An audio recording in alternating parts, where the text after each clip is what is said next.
Well, this morning we are continuing our series as we get to know some of the personalities behind the News Channel 11 news team, as well as the sports team and even the weather department. Today, Chris sits down with Mckenzie Kane, talks to her a little bit about her background and how she made her way to Johnson City.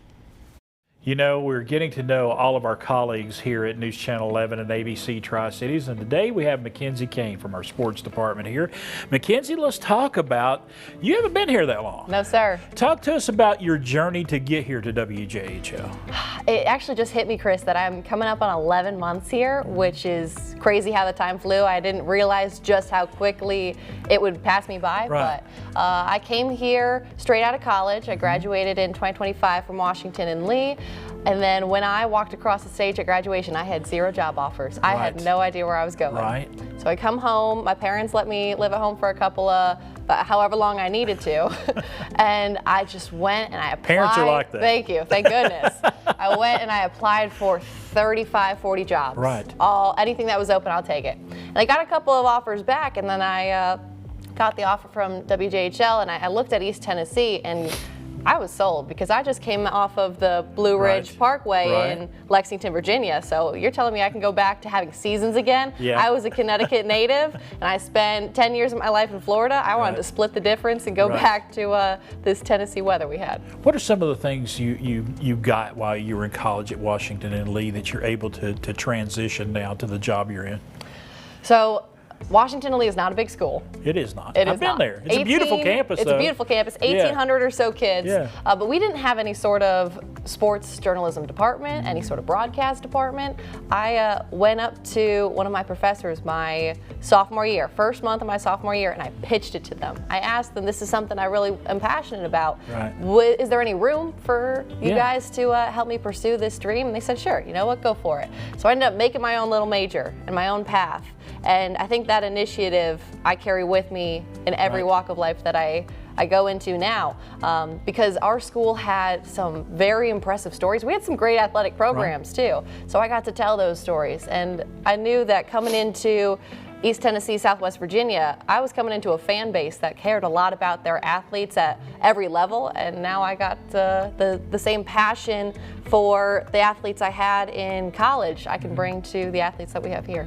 Talk to me about that. You know, you mentioned it briefly there, but there's some differences between Connecticut, you said? I was born in Connecticut, Born in Connecticut. There's some differences between Connecticut and Northeast Tennessee.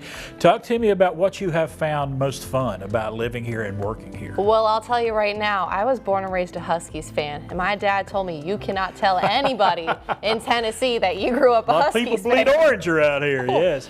So I dove into the Pat Summit fan base early too. Okay. But gosh, I knew what it meant to be passionate about youth sports. My dad was my coach in basketball growing up. That was my biggest sport, except for golf. Golf was the route I ended up taking collegiately. Right. So my parents made me pick a decision one way or the other. Do you want to be a basketball player or do you want to be a golfer? And I didn't think I was tall enough to be a basketball player. So you got the golf bag and headed out. Exactly. But I will say, just the youth sports in Connecticut, my parents put me in one of everything. I was a swimmer, I was a tennis player, I was a basketball player, golfer, I did karate, I was a dancer. How much time you got, I could still list them off. And I think it gave me... You kept your parents busy going to practices. Oh my goodness. I kept my parents, gosh. My mom was putting obstacle courses together in the backyard to keep me entertained. I gotcha. But I would say it gave me a good eclectic mix of knowledge in every different sport that I could carry it into a job like this where we do get to cover everything. You cover a lot of sports here. We got a lot of sports here in Southwest Virginia, Northeast Tennessee. And, you know, you have also, speaking of lots of sports, have met a lot of sports figures over your career. You've met some really famous people. And I was looking at your bio. I mean, it reads like a who's who. Troy Aikman, Joe Buck, Ronnie Barber, oh man, Joey Logano, John Gruden, Mike Tirico, just the list goes on and on. Talk to me, I'm going to ask you this, talk to me about who's been your favorite celebrity that you've interviewed.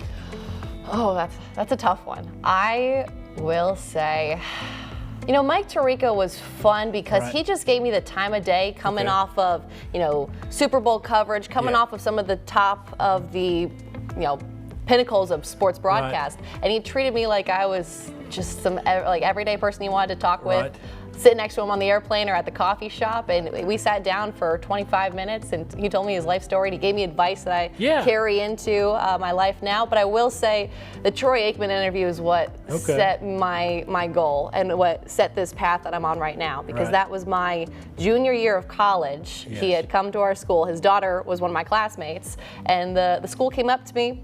One of my professors did, and they said, you know, Mckenzie, they asked the professors to be part of this Q&A interview. Right.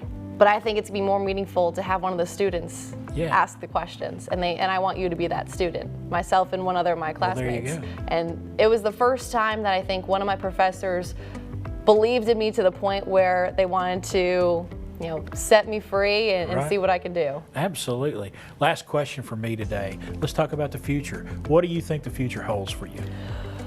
I have no idea, Chris. I wish I had a better grasp on what that could be. I know I've got all of this passion, all of this drive, this initiative that I want to carry with me in any route that I do end up going to. I love being on the desk. I love calling the highlights. I mean, Kenny's leaving me with a lot of knowledge that I know I can take anywhere, but I would love to be a team reporter more than anything for one of the pro sports out there and tell the stories of the players. I just know that wherever I do end up, I'm never going to forget the lessons that were instilled on me day one here at WJHL. All right. Appreciate you. I appreciate you, Chris. All right, Mckenzie Kane. Getting to know our colleagues here. Man, what a story. We got more coming up on Daytime Tri-Cities.